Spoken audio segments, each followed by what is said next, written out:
Y ahora voy a invitar a pasar a Macarena, que la tenemos por allá, por el fondo.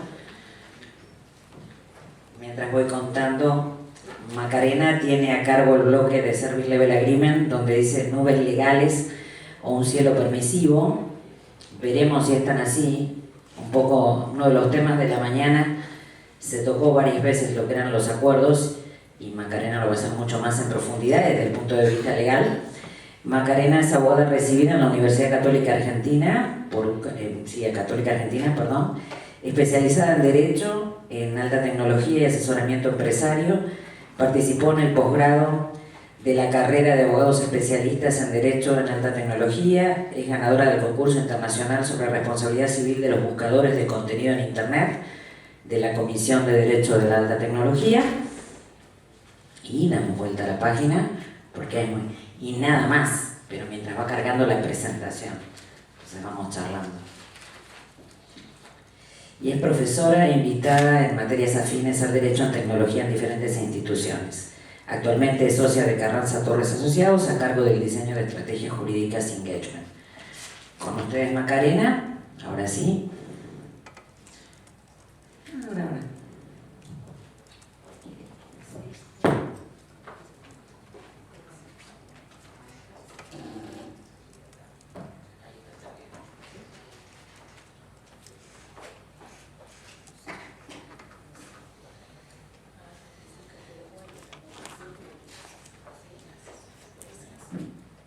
Bueno, muchas gracias Claudia por la presentación, buenas tardes.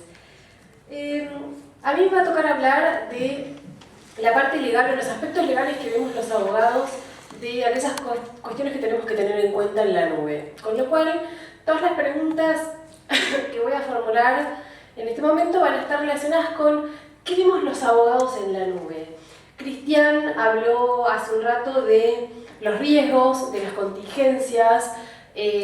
La presentación anterior de recién hablaba un poco también de prever ciertas cuestiones. Entonces, los abogados que un poco lo que tenemos que hacer es tratar de ver cómo hacemos para acompañar a los negocios de tecnología que van avanzando constantemente es, bueno, con las herramientas que tenemos del derecho, ¿qué podemos hacer? ¿O qué no podemos hacer? Entonces, como ustedes ya habrán visto, en la nube confluyen una serie de diferentes servicios y cuestiones. Por un lado podemos tener que dentro de la nube puede haber intercambio de propiedad intelectual, puede haber intercambio de información, puede haber prestación de servicios, o sea, una serie de cuestiones que van confluyendo y cada una de ellas, dependiendo del lado en el que estemos, nos van a permitir pararnos para analizar las cuestiones. También en las presentaciones que se hicieron en el día de hoy fuimos viendo que incluso dentro de lo que es un servicio en la nube intervienen diferentes proveedores para obtener una misma solución que es me voy a la nube. Entonces, ¿qué vemos los abogados en la nube? ¿Tiene dueños? ¿Es segura? ¿La seguridad que tiene la nube, tengo algún estándar obligatorio al cual la ley me obliga a cumplir? ¿Qué infraestructura o qué insumos tiene la nube? Porque a partir de la infraestructura o los insumos que hay en la nube, los abogados vamos a decir, bueno, a ver, ¿qué pasa si dentro del servicio se produce una falla en el servicio que pase lo de Irlanda, por ejemplo, donde durante 48 horas, por una cuestión ajena a absolutamente todos los actores de la nube, millones de usuarios se quedaron sin acceso? O las cuestiones relacionadas con hardware, o las cuestiones relacionadas con fallas o demoras en la prestación de determinados servicios o en el acceso a los servicios. Entonces, a partir de ahí empezamos a analizar cuáles son los riesgos y las contingencias para poder traer de nuestra memoria, por decirlo de alguna manera, las herramientas jurídicas para hacer viable la solución de la nube. Entonces, lo primero que decimos los abogados, y voy a aclarar mucho los abogados porque probablemente la mitad de las definiciones que yo dé se maten de risa. Son definiciones de abogados para ser entendidas por abogados. Entonces, una de las cuestiones es, sí, veo que se ríen, pero es la realidad. Porque después terminamos haciendo los contratos y ponemos definiciones que no tenemos la menor idea de lo que estamos diciendo. Entonces, una de las cuestiones que vemos es la tercerización en el manejo de la infraestructura tecnológica. que, por otro lado, puede haber o hay un acceso remoto a software o a hardware. Pero que además eso no se agota ahí, sino que como es un servicio, hoy en la mañana escuché que la nube también puede ser un bien, no necesariamente un servicio, y eso a mí me hizo pensar que quizás hay que hacer un cambio en la óptica de esto de ver la nube como servicio, y si la nube es un bien y me están ofreciendo a mí un bien, el derecho me obliga a pensar que me están ofreciendo un resultado. Entonces, la responsabilidad va a ser diferente. Pero bueno, entonces ese servicio, si supongamos o partamos de la base de que esto es un servicio, requiere obviamente que el usuario o el cliente reciba permanente atención. Esta permanente atención va a depender obviamente de la extensión del acuerdo de nivel de servicios o de los términos y condiciones, porque en general si vamos a ser usuarios van a ser términos y condiciones de adhesión al contrato. Y esos términos y condiciones, para los abogados, ya estemos del lado de los usuarios o de los proveedores de servicios en la nube, van a tener temas críticos que son, uno que ya mencioné hace rato, seguridad. Por un lado, la seguridad del modelo, porque una falla en el modelo va a implicar una pérdida de datos, por ejemplo, o una alteración de la estructura de los datos, o una imposibilidad transitoria o permanente de acceso al servicio. ¿Y eso qué significa? Daños. ¿Y eso qué significa? Indemnización. Entonces, la previsión de los temas críticos, la previsión de cómo resolver aquellos temas críticos, la previsión de, entre otras cuestiones, una limitación de responsabilidad. Estos son los temas que vemos básicamente como puntos a tener en cuenta al momento de analizar el modelo de cloud computing y la validez de las cláusulas que tengamos que redactar o que tengamos que analizar. Obviamente esto lo voy a pasar muy rápido porque entre tecnológicos yo no me voy a poner a explicarles los diferentes tipos o modelos de negocios que hay en el cloud computing, pero como les acabo de decir, tenemos software como servicios, infraestructura como servicios y plataforma como servicios. Cada uno de ellos, el cumplimiento o incumplimiento de las condiciones de contratación van a tener consecuencias jurídicas totalmente diferentes. Por eso es importante tenerlos en cuenta. Y acá me voy a algo que suelo mencionar bastante y que es lo siguiente. ¿Qué pasa en la Argentina o qué puede llegar a pasar en la República Argentina con estos temas de la computación en la nube? Yo acabo de mencionarles que tenemos una tendencia a pensar que computación en la nube es servicios. Ya la justicia viene diciendo desde hace varios años, empezó de hecho en el año 90 y monedas, con la Corte Suprema de Justicia de Mendoza, donde la justicia recalcó varias cosas. Uno de los puntos que la justicia analiza al momento de evaluar cualquier contratación informática, cualquiera, no solo la de computación en la nube, porque de hecho este fallo no es de cloud computing. ¿Qué dice? La justicia dice, en toda contratación informática hay una asimetría entre lo que el proveedor provee y lo que el usuario consume o pretende consumir. Y cuando digo usuario, la justicia se está refiriendo a la persona que compra el servicio, que no necesariamente es Doña Rosa, que es lo que nosotros tendemos a pensar cuando se habla de usuario. Un usuario, para la justicia, en los casos de contratación informáticas, pueden ser personas físicas o personas jurídicas que contraten un servicio informático. Entonces la justicia, ¿qué dice? Hay una simetría en las prestaciones y hay una simetría en las expectativas. ¿Por qué? Porque la contratación informática implica, entre otras cuestiones, una dificultad en la terminología. Lo que para algunas personas es un servicio, para otras es un servicio, digamos, un servicio que se presta sin solución de continuidad, para otras implica la obtención de determinado resultado. Para lo que una persona puede ser consultoría, para la otra puede ser desarrollo. Entonces, la justicia dice, esta asimetría implica que cuando las partes contratan no estén en posición de igualdad. Y eso genera que el proveedor informático, y acá vamos a los proveedores de la nube o a quien sea, tiene obligación de tener extrema claridad claridad conceptual al momento de redactar los términos y condiciones y al momento de especificar las condiciones tecnológicas del servicio que va a ofrecer. ¿Esto qué quiere decir? Que, por un lado, los términos y condiciones o el contrato de adhesión o el contrato de no adhesión que se firme tiene que ser claro, concreto, conciso, sino que tiene que prever determinadas cuestiones para que el usuario comprenda verdaderamente a qué se está sometiendo. Entonces, fíjense este fallo del año 2008. ¿Y por qué es importante esto? Porque la justicia dice, en caso de dudas, siempre voy a fallar o voy a resolver a favor de la persona más débil. Y acá la persona más débil va a ser el ignorante en conocimientos tecnológicos, o sea, el que compra o contrata el servicio. Y me refiero a ignorante no de manera despectiva, sino respecto a aquella persona no especializada en la contratación que va a realizar. Y si lo pensamos, no pareciera tan descabellado. Digamos, cuando uno va a un médico especialista y le diagnostican determinada enfermedad donde tiene que invertir determinada suma de dinero para un tratamiento que puede ser reversible de la enfermedad o no reversible de la enfermedad, sino simplemente un paliativo, uno está acostumbrado a oír que el profesional hace todos los esfuerzos para hacernos comprender cuáles son los riesgos de la decisión que nos está pidiendo que tomemos. La decisión la tomamos nosotros, pero el profesional, que es el especializado en determinado tema, es el que nos da las diferentes opciones y nos marca no solo las ventajas del tratamiento, sino los riesgos que eso conlleva para que podamos tomar una decisión libre. Entonces la justicia, ¿qué dice?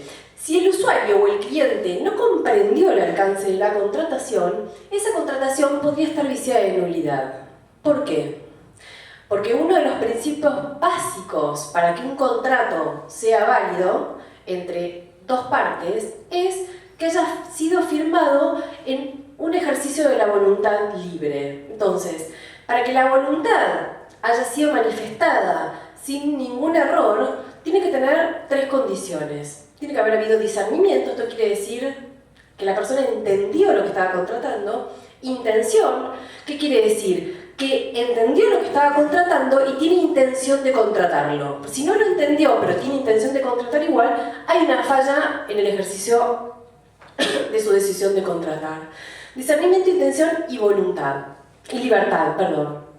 Entonces, esto es fundamental al momento de analizar cuáles son las cuestiones que tenemos que tener en cuenta al armar o analizar una propuesta de servicios en la nube. Y les voy a leer un poco el resumen de este fallo del año 2008, para que tengan en cuenta por qué es tan importante este concepto. Y este concepto implica, por otro lado, que la justicia pone en cabeza del proveedor informático la obligación de probar que el usuario entendió, que el proveedor cumplió. En general, uno cuando dice no, tal persona no cumplió, bueno, el que reclama un incumplimiento tiene que probarlo.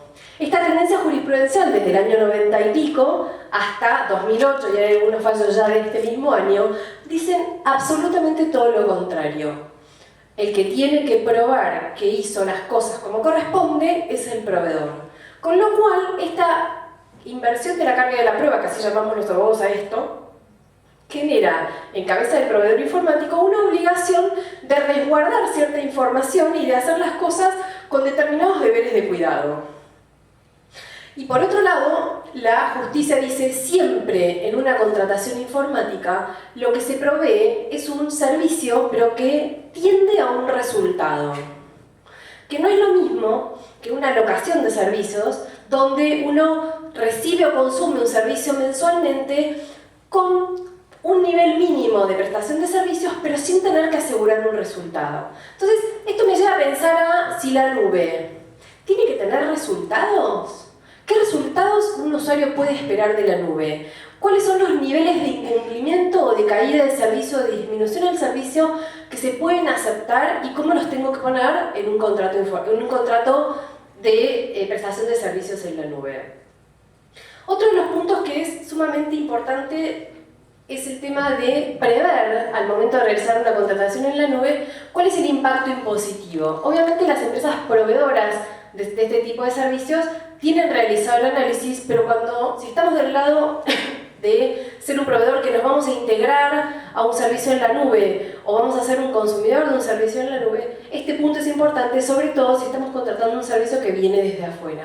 ¿Por qué? Porque puede haber un aumento del precio si no está aclarado quién se hace cargo de los impuestos o está expresamente puesto que el precio es libre de impuestos, con lo cual el cliente, el usuario o el que contrata el servicio se va a tener que hacer cargo del gross INAP eventualmente y de los impuestos totales. Entonces podemos tener un aumento de por ejemplo, 31% en el caso del impuesto a las ganancias, si estuviéramos en Argentina, o en el 31 y el 25.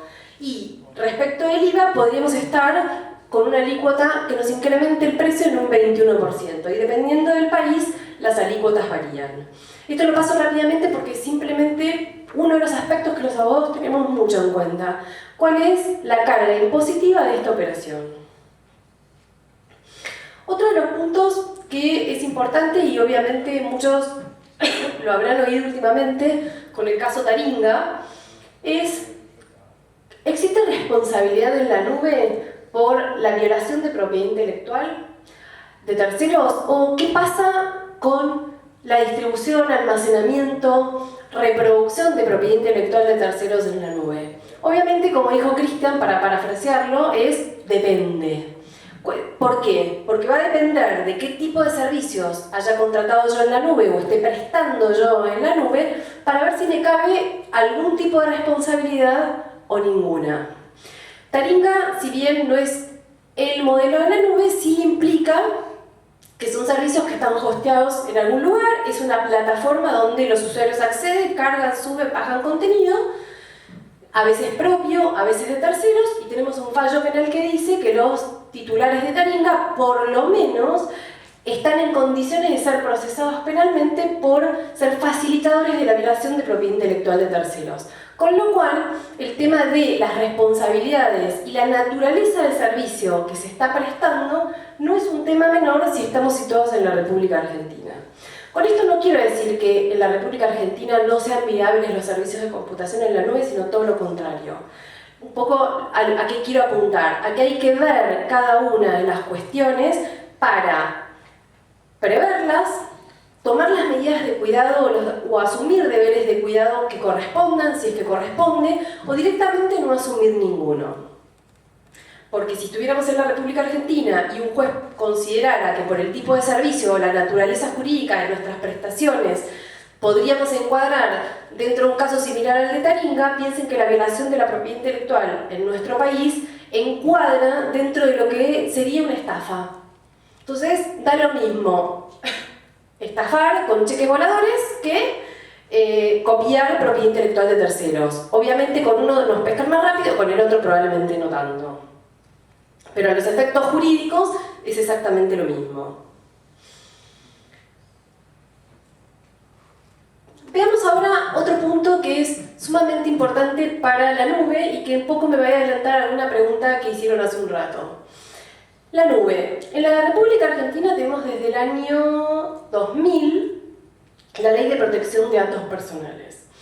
Todos los servicios de la nube, ya sea que seamos proveedores de servicios en la nube o contratemos servicios en la nube como usuarios o clientes o el nombre que le quieran poner, va a implicar tratamiento de datos personales, salvo que tengamos, no sé, un banco de imágenes. O sea, son muy pocos los casos donde se puede eludir la aplicación de la Ley de Protección de Datos Personales. Y dije eludir y no evadir. Eludir quiere decir que eventualmente no aplica la aplicación de esa ley. ¿Por qué? Porque según la Ley de Protección de Datos Personales, todas las personas físicas o jurídicas que tengan una base de datos que contengan datos de personas o relativos a una persona tienen que cumplir con la normativa de la ley. ¿Esto qué quiere decir? Que cualquier empresa que decida migrar sus servicios a la nube tiene datos de personas, por lo menos tiene 3 bases: clientes, proveedores y empleados. Respecto a esas 3 bases, si decidieran mudarlas a la nube, tiene que decir, y a ver esta ley del año 2010, ¿qué dice? Esa ley del año 2010 dice, entre otras cosas, que Todas las empresas tienen que tener sus bases de datos registradas. ¿Ante quién? Ante la Dirección Nacional de Protección de Datos Personales. Registrar la base de datos quiere decir sencillamente llenar formularios con determinados criterios que tienen que ser analizados y hacer las presentaciones ante la Dirección Nacional de Protección de Datos Personales. No es ir con mi base de datos y transformar al Estado en una especie de gran hermano que es el que acumula las bases de datos de todas las compañías. No, yo tengo que declarar la estructura lógica y formal de mi base de datos. Entonces, todas las empresas mínimamente tienen bases de datos. Obviamente, digamos, el prestador del servicio, cuando cuando nos pasamos a la nube, se va a transformar por lo menos en el almacenador de nuestros datos, eventualmente en el administrador de alguna cuestión de nuestras bases de datos personales. Y la ley de datos personales aplica, fíjense, a los prestadores de servicios de administración de bases de datos, a los prestadores de servicios de hosting y a las empresas que presten servicios de software como servicios. Con lo cual, todo lo que es computación en la nube implica que todos los actores tienen que ser compliance con la ley de protección de datos personales, que como yo les había dicho hace un rato, tienen que registrar la base, cumplir con determinadas medidas de seguridad, dependiendo del tipo de base de datos que se trate, y cumplir con los principios básicos de la ley que son que los datos tienen que ser recolectados de manera legal, con el consentimiento expreso, claro, del titular del dato, que tienen que ser almacenados de manera segura, que los datos son confidenciales, que los datos son confidenciales, que los datos tienen que ser almacenados de manera cierta, correcta y veraz. ¿Esto qué quiere decir? Que si yo cumplo años el 25 de marzo, no los cumplo el 26 de marzo. Entonces, una base de datos que diga que yo cumplo años el 26 de marzo es una base de datos que viola el principio de veracidad y calidad del dato. ¿Esto qué quiere decir? Que Macarena está asociada con una fecha de cumpleaños diferente a la real. Y la justicia ya ha dicho en varios casos, en su mayoría relacionados con datos, con tratamiento de datos financieros o comerciales, que como la ley establece un criterio que es objetivo y él dice, el dato tiene que ser exacto. Y exacto es exacto. 25 de marzo, no 26. El error de tipeo no es un error menor. Obviamente la justicia no es ciega y tampoco dicta resoluciones contrarias a derecho y distingue entre un error de tipeo y un error por negligencia o las consecuencias de un dato mal almacenado y la rapidez o menor rapidez de una empresa que almacena datos de manera incorrecta y además los informa a terceros para dictar una resolución. Pero el principio es importante y es el dato tiene que ser correcto. Entonces, mal tipeado, mal almacenado o asociado o mal almacenado un dato de una persona y asociada con otra persona implica que la base no cumple con los requisitos básicos que son los que yo les acabo de mencionar. Y eso, la justicia dice, si genera un daño, o sea, ya el mero incumplimiento o el mero cotejo de esa inexactitud del dato o de que almacené un dato sin tener el consentimiento de su titular. ¿Eso qué quiere decir? Un formulario que se llama consentimiento, cuando llenamos, no sé, en el supermercado, no hay muchas mujeres, pero los hombres supongo que irán al supermercado y alguna vez habrán llenado algún formulario para un sorteo. En algunos verán que dice que esos datos van a ser utilizados para el sorteo y para todo lo otro que la empresa quiera. Entonces, ahí ustedes, si completaron los datos, prestaron su consentimiento. Y el otro punto que establece la Ley de Protección de Datos Personales es que los datos tienen que ser recabados para un fin. Y solo pueden ser utilizados para ese fin. ¿Eso qué quiere decir? Que si yo... Por eso las empresas cuando piden el consentimiento, muchas, erróneamente a mi criterio, ponen esta fórmula que yo les acabo de decir. Podrán ser utilizados para otras cuestiones que la compañía establezca. Ese es un consentimiento que no está bien prestado porque le faltó una finalidad puntual, que no es lo que la compañía quiere hacer con mis datos, sino que a mí me tienen que informar previamente qué van a hacer con eso para que yo pueda tomar la decisión libre de brindar mis datos personales y que los utilicen para esa finalidad. Entonces, en todo lo que decimos de computación en la nube, tenemos que tener en cuenta que si nosotros tenemos la base de datos básicas que yo acabo de mencionarles, clientes, proveedores y empleados, y somos una empresa radicada en la República Argentina, que vamos a contratar un servicio que esté donde se les ocurra, servidor en Kamchatka o en Estados Unidos, no sé, otro tipo de servicio en otro lado, o servidores distribuidos, lo que se les ocurra, con distintas jurisdicciones, me da igual. El usuario o la persona que tiene interés de contratar el servicio en la nube tiene que estar compliance con esta normativa por un lado y debiera estar en condiciones de asegurar que las medidas de seguridad del proveedor que está contratando son adecuadas de acuerdo a la Ley de Protección de Datos Personales. Yo descarto que por ser servicios que involucran tecnología y son servicios que si no son seguros, digamos, desaparecen claramente, porque justamente una de las cuestiones de la nube no solo es todas las ventajas que se mencionaron anteriormente en las presentaciones, sino el tema de la seguridad. Claramente un servicio que no es seguro, digamos, probablemente caiga mucho antes porque los clientes dejan de usarlo, que pueda caer, no sé, la Dirección Nacional de Protección de Datos Personales argentina o de los países latinoamericanos que hayan adherido, que tengan una ley parecida, o si estuviéramos en la Unión Europea, de cualquier país de la Unión Europea que cumpla con las directivas de la Unión Europea, que hasta ahora son de los estándares más altos de protección de datos personales a nivel mundial. Entonces, ¿qué soluciones encontramos? Porque una de las cuestiones que nos preguntaban en el receso a Facundo y a mí eran, bueno, a ver, ¿se puede contratar servicios de computación en la nube en la Argentina sin violar la ley? Porque todos me dirán, sí, Macarena, muy bien, muy lindo, pero la verdad, yo tengo servicios de computación, yo contrato servicios en la nube, yo hago esto, yo hago lo otro, por eso la aclaración es sin violar la ley y cumpliendo la normativa. Porque nada pasa hasta que pasa. Y con el tema de los datos personales y ciertas bases de datos, hay cuestiones que son extremadamente sensibles y una filtración o un uso indebido de un dato personal puede generar un daño. Piensen, por ejemplo, en el informe de desempeño de un empleado hecho por su jefe. Es un dato personal. ¿Por qué? Porque es un dato relativo a una persona física. Ese dato mal almacenado o que en vez de acceder el jefe de ese informe puede acceder a un compañero de trabajo, implica una violación a la Ley de Protección de Datos Personales y claramente puede implicar la existencia de un daño en la persona que se ve vulnerada en su derecho de protección a sus datos personales. Entonces, ¿qué herramientas nos da la legislación argentina? La legislación argentina nos permite operar dentro de un marco legal. Una de las cuestiones que la ley argentina dice, bueno, sí, está bien, los servicios de computación en la nube son espectaculares en el extranjero.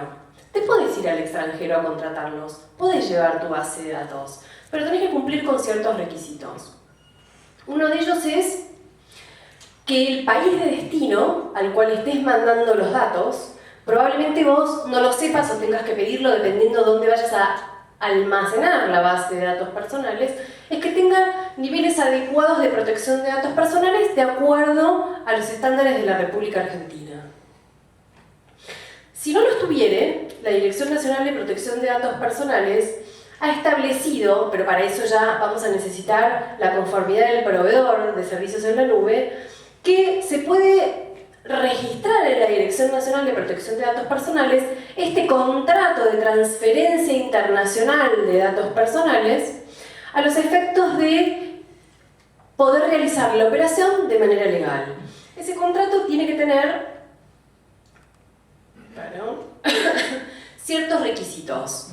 Uno de los requisitos es que tanto la persona que saca los datos de la República Argentina, y cuando digo persona es persona física o jurídica o empresa, titular de las bases de datos, como el proveedor, asuman las obligaciones de seguridad de las leyes de la República Argentina en protección de datos personales.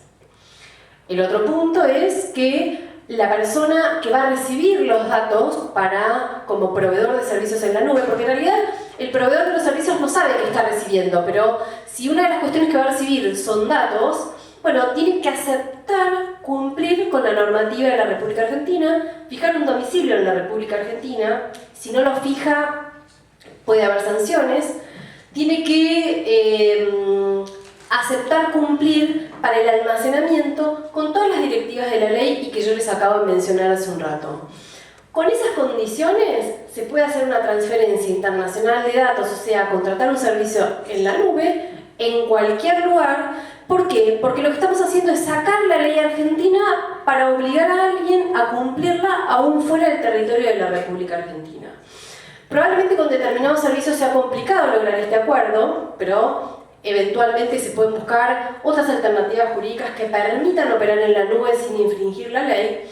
Pero esto es muy común, por ejemplo, en las empresas que tienen casas o sociedades o establecimientos en diferentes países y con esta tendencia mundial a unificar la administración de los datos en una sola de las compañías o sucursales o personas jurídicas de la empresa multinacional. Entonces, por ejemplo, ahora es muy común que los sueldos se liquiden, no sé, desde Londres. Entonces, ¿qué pasa? Las empresas tienen que, la Argentina, que va a mandar los datos de su personal a Inglaterra, tiene que tener un contrato donde la empresa inglesa, que puede ser vinculada, controlante o controlada, acepte cumplir con la normativa de la República Argentina. El ejemplo de Inglaterra no es muy bueno porque la Unión Europea tiene estándares de protección, pero pongamos Estados Unidos.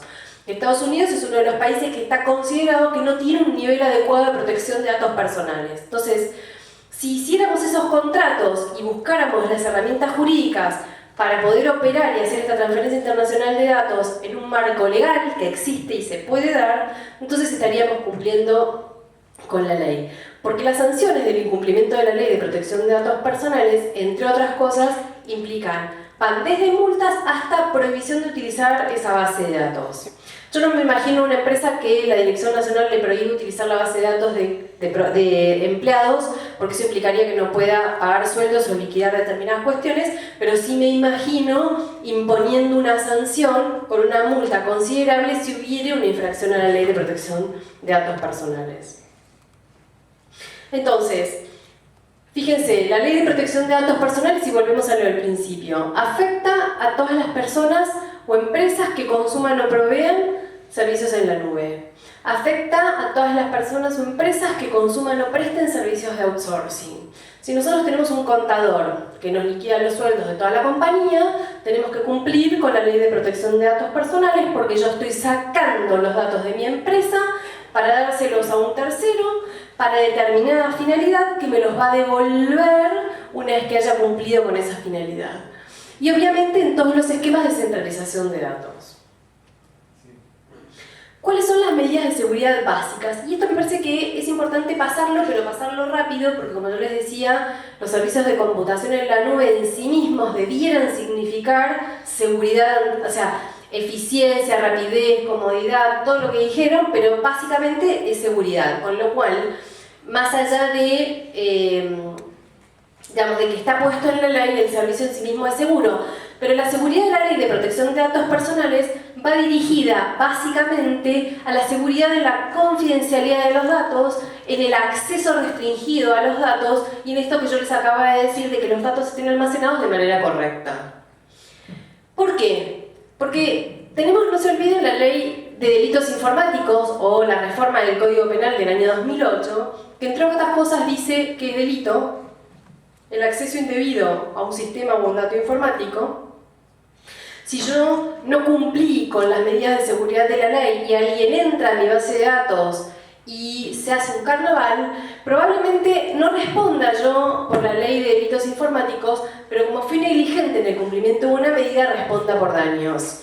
Otro de los delitos de la ley de delitos informáticos que está relacionado con esto es el que alterare una base de datos o insertare datos falsos. Insisto, si yo soy titular de una base de datos y no tomé las medidas tecnológicas adecuadas y esto ocurriere, probablemente yo no esté incurso en el delito, tendría que ver si el responsable de seguridad de la base de datos no puede llegar a encuadrar por facilitar este tipo de accesos indebidos, pero siempre voy a responder por daños.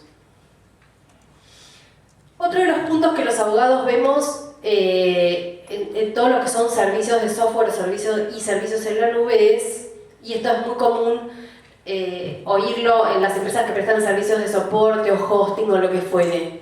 No, me pagó 3 facturas, le corto el servicio. Entonces vienen los abogados y los abogados lo primero que decimos es ni se te ocurra. ¿Por qué? Porque el daño que vos podés tener con una mora en el pago de tu cliente no es el mismo que vos podés llegar a generarle a tu cliente por dejarlo sin servicio de un día para el otro. Entonces ustedes dirán, bueno Macarena, entonces que nunca vamos a poder cortar un servicio en caso de mora. La respuesta es sí. El tema es que tenemos que tener revisados nuestros sistemas de intimación extrajudicial y nuestros sistemas de incumplimiento para poder aplicar la cláusula de incumplimiento en el momento en que el cliente está en la mora. Pero acá, volviendo a lo que les decía al principio sobre lo que viene diciendo la justicia, tengo que tener muchísimo cuidado, porque me ha pasado de leer cláusulas que digan, bueno, la mora en una factura será automática y entonces el proveedor podrá tomar las medidas que considere necesarias hasta la suspensión del servicio. Si nosotros vamos con esa cláusula en la justicia, perdemos, claramente. ¿Por qué? Porque la razonabilidad que hay entre un tema y la consecuencia o el daño que se puede generar por dejar sin servicios, hay que ver el tipo de servicios, claramente, pero si estamos hablando de servicios en la nube, donde yo puedo parar una compañía o el 60 o el 70% de una compañía por la mora en una factura que es automática, claramente no hay razonabilidad. Y si volvemos a este concepto que la justicia decía, que el cliente o el usuario es un ignorante en determinados temas, podemos llegar a perder. Entonces, ¿qué tenemos que tener? Mecanismos claros, concretos y razonables, lo más ajustados a la ley de defensa del consumidor, que no aplica en lo más mínimo para este tipo de cuestiones, pero lo más ajustado a los estándares de intimaciones y de incumplimientos que prevé la ley de defensa del consumidor, de manera tal que esa expectativa de superioridad por el conocimiento tecnológico, superioridad por ser la empresa que presta el servicio, quede morigerada por ecuaciones razonables y equilibradas entre las partes. Otro de los puntos es qué hacer con los datos al momento del corte del servicio. Y esto no es menor y pasa mucho con todos los servicios que tienen motores de bases de datos y todos aquellos servicios donde el proveedor de software, el proveedor informático, hace una aplicación bien a medida de un cliente. El cliente un día se cansa y dice, me voy a mudar a otra aplicación porque el proveedor no me da un buen soporte, porque esta aplicación ya es obsoleta, y queda rehén del proveedor anterior porque el proveedor anterior decide darle los datos que durante 10, 15 o 20 años se almacenaron en determinada infraestructura tecnológica en un formato que ni Gardel los entiende. Entonces este es un punto que no es menor y siempre piensen lo que yo les digo, la ignorancia del consumidor o la ignorancia de la persona que contrata. Este es un punto que hay que aclarar y mucho. El formato en el que yo voy a entregar los datos al momento de la finalización del servicio. Con mora, sin mora, porque se venció el plazo, da igual. Porque acá el punto es, si yo tengo derecho a dejar a un cliente, en el caso que sea el proveedor del servicio, imposibilitado de usar los datos que almacenó durante años con mi aplicación. Y esto va claramente para servicios en la nube, porque lo que es software as a service, cualquier software puede ser utilizado en la nube. Entonces, siempre el principio de la proporcionalidad entre la decisión que se toma y las consecuencias. Bien, esto... Otro punto, y ya para terminar, es el tema de la jurisdicción. ¿Cuál es la jurisdicción que aplica? Y ahí vuelvo a parafrasearlo a Cristian y es depende. La República Argentina tiende a asumir jurisdicción muchísimas veces en cuestiones donde el consumidor o el cliente esté radicado en la República Argentina. Si estuviéramos con un tema de datos que fueron recolectados en la República Argentina o el titular estuviera radicado en la República Argentina, podríamos llegar a pensar razonablemente que la ley argentina aplica.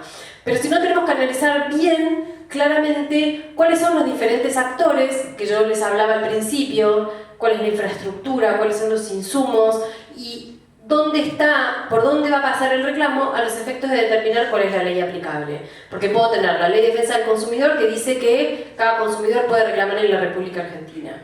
Hay servicios en la nube que aplican para la Ley de Defensa del Consumidor. El 99% probablemente no, porque en general es para empresas. Pero tenemos que ver, o sea, digamos, ¿qué principio podemos utilizar? ¿El lugar de aprovechamiento económico, el lugar de prestación del servicio, el lugar del domicilio del que presta el servicio o el del domicilio del que consume el servicio? ¿La ley de donde se encuentran almacenados los datos o la información? Entonces, este es un tema que no está resuelto, claramente. Muchas veces los contratos lo resuelven, otras veces los contratos no los resuelven, y hay veces en que los contratos los resuelven y la justicia los puede declarar nulos. Pero, digamos, teniendo en cuenta básicamente cuál es el servicio que vamos a contratar, vamos a poder tener una pauta para determinar qué jurisdicción puede resultar aplicable. Y, digamos, ya para finalizar, podríamos decir que obviamente todos estos puntos tienen que estar incluidos, ya sean los términos y condiciones que aceptemos para un contrato en la nube o en las condiciones contractuales si no fuera un contrato de los tipos de adhesión. Muchas gracias.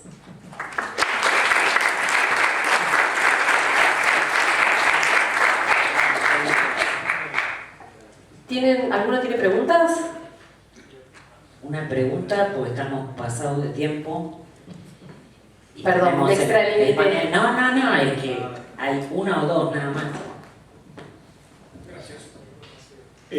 Consulta, ¿esto aplica tanto a empresas privadas como al Estado? Sí.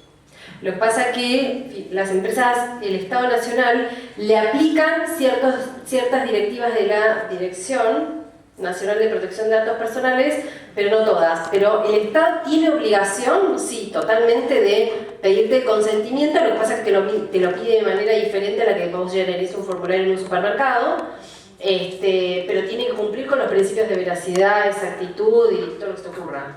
¿Sí? Y las medidas de seguridad, sí. ¿Alguna pregunta más? Cristian. ¿Cuál es el castigo para una entidad gubernamental que viola absolutamente todos los requisitos que acabamos de mencionar? A ver, yo te diría que, por un lado, debieran ser pasibles de sanciones. Claramente, la aplicación de la prohibición de utilizar la base de datos no, porque si no, digamos, carecería de razón de ser. Esta prohibición de utilizar la base de datos rige más para las empresas de informes crediticios que lucran con ese tipo de datos y no que operan con ese tipo de datos. Pero claramente, daños y perjuicios. ¿Y como usuario qué deberíamos hacer? Como ciudadanos. Como ciudadanos lo que tenés que hacer es, si vos considerás que la ley, digamos, que están incumpliendo con alguna parte de la ley relacionada con la veracidad, exactitud y finalidad de los datos, pedir que te informen cuáles son los datos que tienen tuyos, para qué los están utilizando, vos cotejás eso, si eso corresponde con los datos y el fin para el cual vos los informaste está bien, si no corresponde tendrás que pedir las medidas correctivas. Si además eso te generó un daño, podés ir por daños. Digamos, siempre la primera parte es un trámite administrativo y la segunda es un trámite judicial. Bueno, una más. Ahora sí, la última. La última. Y después lo vamos a dejar a Facundo. No puedo hacerlo si no, uno. Macarena, bueno, felicitaciones por la disertación. Una consulta, en el caso de los municipios, por ejemplo, si uno hace una búsqueda en el portal de la dirección, claramente no está todo registrado. ¿Hay obligación legal de hacerlo o como el derecho a acceso, cómo lo ejecuto en ese caso donde no tengo a quién contactar? Qué buena pregunta y te cuento que me acabas de matar. Pero te diría que las bases de datos públicas, Facu, no se registran, ¿no? Sí, no. De los estados, no, espera, a ver, vamos a empezar. Los municipios tienen facultad para aplicar la ley de protección de datos personales en la órbita de su competencia. Esto quiere decir que no van a la Dirección Nacional de Protección de Datos Personales a registrarse, pero tienen que cumplir con la directiva de la Ley de Protección de Datos Personales. Sí, los organismos que están bajo la órbita nacional están obligados a registrarse ante la dirección. Facu, ¿quieres agregar algo más? Dale, listo. Macarena, discúlpame, una cosita también que a lo mejor hace falta aclarar, que existe el INTI, que es el Instituto Nacional de Tecnología de la Información, y que a nivel, digamos, todas las entidades gubernamentales, organismos y demás están obligados a adecuarse a las políticas de clasificación de la información. Eso es vigente en la Argentina y se tiene que aplicar también. O sea, para todas las... Bueno, ahora sí, muchas gracias, Macarena.